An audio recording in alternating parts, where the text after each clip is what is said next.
नमस्कार दोस्तों, मी नवनाथ तुमच्या बरोबर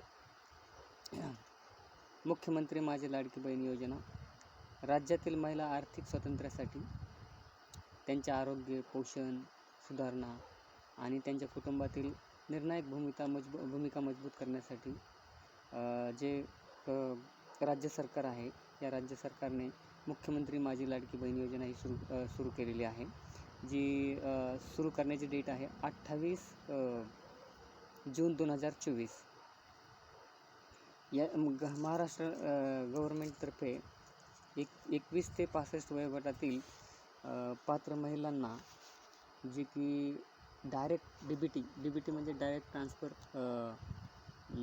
त्यांच्या अकाउंटमध्ये हे 1500 रुपये पोहोचणार आहेत, अशी ही योजना आहे आणि पोहोचलेले आहेत. ऑलरेडी ही स्कीम चालू झालेली आहे. ज्या महिलांनी त्याचा फायदा घेतलेला आहे त्यांच्यासाठी त्याचा फायदा पण मिळालेला आहे.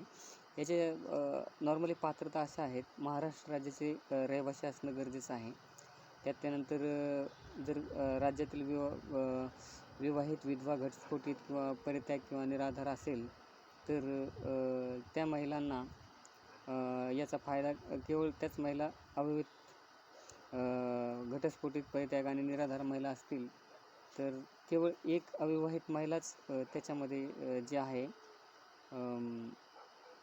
पात्रता ठरत असेल. किमान त्याची जी वयाची अट आहे ती 21 वर्ष आहे आणि जास्तीत जास्त जी वयाची अट आहे त्याची ती 65 वर्ष आहे. लाभार्थ्याचे स्वतःचे आधार लिंक असायला पाहिजे, जे की बँक पासबुक आहे त्याला आधार लिंक असणं गरजेचं आहे. लाभार्थ्याच्या कुटुंबाचे जे आहे आर्थिक उत्पन्न आहे जे 2.5 लाखापेक्षा जास्त असू नये, 2.5 लाखापेक्षा कमी असायला पाहिजे, तरच याच्यामध्ये ती पात्र ठरणार आहे.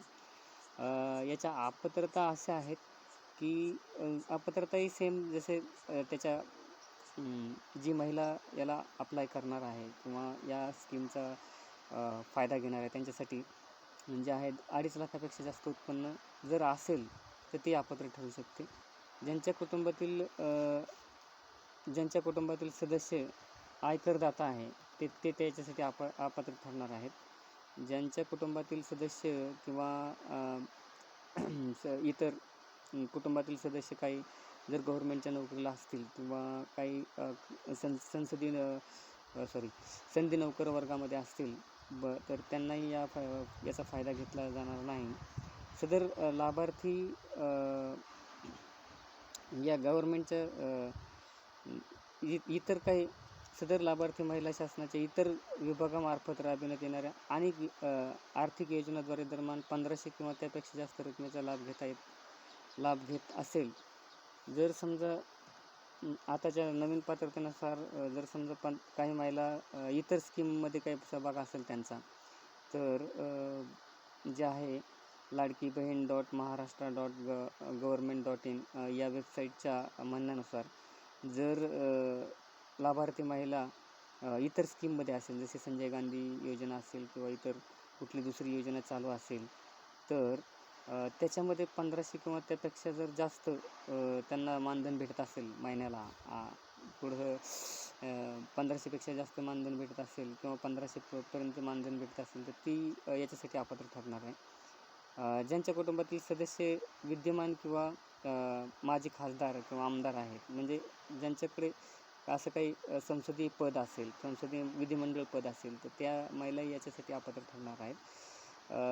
तिसरी गोष्ट म्हणजे ज्यांच्या कुटुंबातील सदस्य जसे की कोणत्या कॉर्पोरेशन किंवा इतर उपक्रमामध्ये सदस्य किंवा संचालक असतील किंवा मग गव्हर्मेंट नोकरीला असतील किंवा काही पण असेल, जसं वरती नमूद केल्याप्रमाणे सनदी नोकर वर्गामध्ये जर भरती असतील तर असेही यासाठी अपात्र ठरणार आहेत. त्याच्यानंतर ज्याच्याकडे 4 चाकी वाहन असेल तर ते पण यासाठी अपात्र ठरणार आहेत. जसं की याच्या 4 चाकी वाहनामध्ये बोलतात ट्रॅक्टर जे आहे ते असेल तर काय हरकत नाही, पण ट्रॅक्टरच्या व्यतिरिक्त जर इतर कोणतं वाहन असेल 4 चाकी तर ते जेवढे लाभार्थी महिला असतील त्या याच्यासाठी अप्लाय करणाऱ्या महिला असतील त्या याच्यासाठी अपात्र ठरतील. याची अर्ज प्रक्रिया अशी आहे: ज्या महिलेस ऑनलाईन अर्ज करता येत नसेल त्यांनी अंगणवाडी सेविका